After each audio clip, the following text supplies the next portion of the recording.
Hey everybody, Brent Simmons here from Restoration Roofing. So we're down here in Hernando, Mississippi right now, putting up a new Atlas roof. But I wanted to show you what wind damage looks like on an architectural shingle.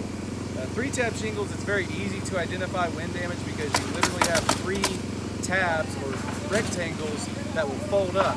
But on an architectural shingle, it's a little more difficult. So let me show you what I'm talking about. If you look at this shingle, it looks like a normal, just old shingle, but there's wind damage on this. Now, ignore this because that's from when the guys are removing these, but this right here is wind damage. So the wind has been blowing this shingle, and this just flaps in the wind. It doesn't have to be the whole shingle, it could be one of these teeth, and it'll create this nice dark line. Now, you can't always see this from the ground, so that's why if you give us a call, we'll go up there, just like we did with this customer, and do a full inspection and find that damage for you so that you can have the information you need to get a new roof, hopefully from your insurance company. So give us a call, 901-854-3402. Thanks.